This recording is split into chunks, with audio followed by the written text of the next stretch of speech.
The court, please. Dean and Susan, can we get started here? So, great. So day one was an awesome adventure in metabolomics, and I'm just speaking to myself, and nobody's paying attention to me. All right. So, welcome to day two of the metabolomics for characterizing the human exposome. I'm Chirag, again here, your beautiful face to welcome you to the second day. I think day one was a great, I think you would all agree that it was an enlightening educational festival of metabolomics. I think the emphasis, though, was a lot about phenotyping and understanding clinical traits. And I hope today we can dig deeper a little bit in how metabolomics plays a role in characterizing exposure, so the other side of that equation. So just to give quick recaps here, so we began with the great session one talking about heritability and attributable risk and how the exposome plays a huge role. I think one of the key figures, and it's going to be not be able to be discriminated here, but just to show you, to remind you that as Dr. Rappaport was saying, there's a large heterogeneity, so a lot of things that we need to consider the exposome. And there's this huge, large dynamic range, almost approaching eightfold differences from basically those low content or low quantity persistent pollutants to the things that are more common, things from diet and so forth. There's issues that, like Toby Athersuch and David Wishart and also David Balshaw brought up about study design. How do we create these newfangled epidemiological studies and to understand the temporal dependence of exposures on phenotypes?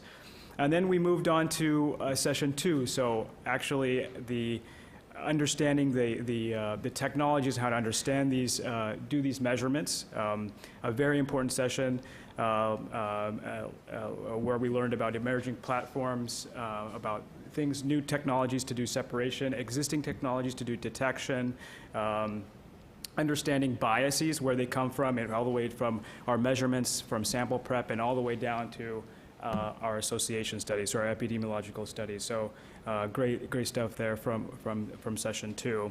And in session three, we highlighted sort of the data infrastructure needs for the metabolomics in the exposome light. So there is a need for large analyte databases for these to identify these analytes in our untargeted studies and also targeted studies for many of these studies.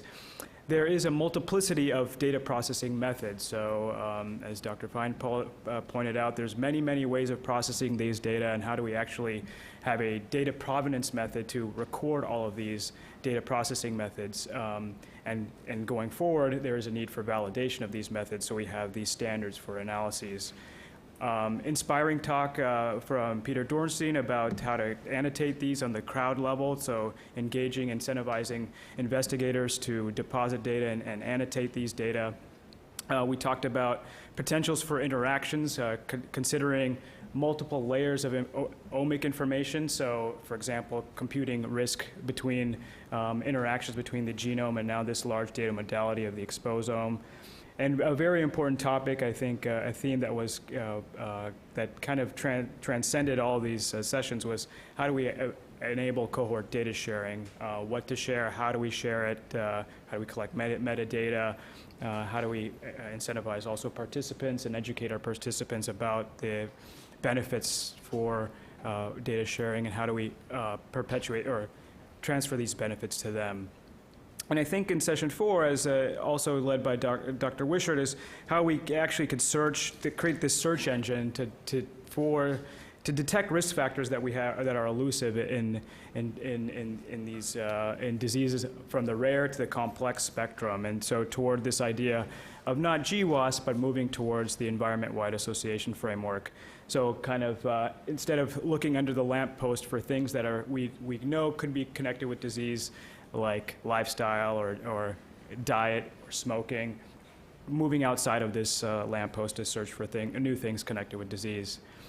I think also it's important to, as we transition today in how we use these tools to make clinical and environmental health decision-making in large scale, that we understand the complexity that this brings to decision-making. So I take an opportunity here to point out a viewpoint that John Ioannidis and I wrote in JAMA just last year about studying the elusive environment in large scale.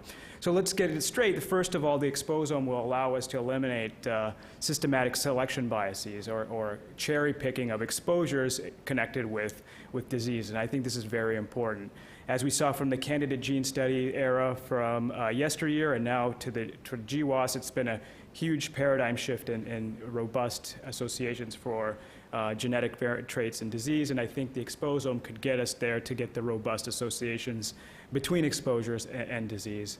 And now we have ways of doing systematic analyses, so we subject all of our exposures to the same covariates, the same models, so that we can understand how all of these exposures rank one another. I think this is a real power of an environment-wide association study. But all that being said, there's this dense correlational web that I think was kind of alluded to, but not really explicitly stated yesterday.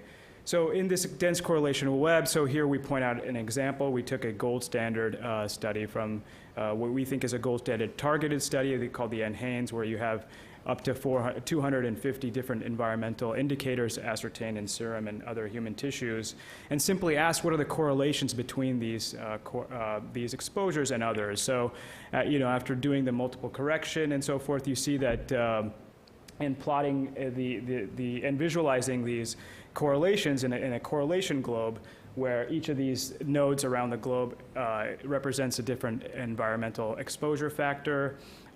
You could see just by the lines that connect one another in this correlation globe, where each line represents a correlation, that you have this dense web of correlation. So these things are very codependent, and how do we actually pull out which is connected to our phenotypes or connected to other exposures? And so the essence of the problem is what causes what. So what exposures are causing the phenotypes? Is it actually the one that I'm ascertaining, or is it others in this dense correlational web? And this also points out this other issue of other biases that we need to consider, like confounding and so forth. And I think these are the larger issues that are under the hood when dealing with the exposome. And so I would like to emphasize that new paradigms, perhaps, I know new computational methods will be required for decision making with these emerging data. So with that, yesterday I was saying we claim that metabolomics technologies can enable this comprehensive, accessible assessment. So I think this is possible based on not only the things that we talked about yesterday, but also the things that all of you have written about that are participating. And I do think that it could accelerate data-driven discovery in health and disease. We have many examples of these now documented, and some of these that are discussed yesterday that haven't been in the literature yet, but are emerging. And today, I think we'll talk about how these data have wide-reaching implications in health policy and decision-making. So with that, I thank you for your attention, and I give it to Dr. Rusin for our next well-awaited session.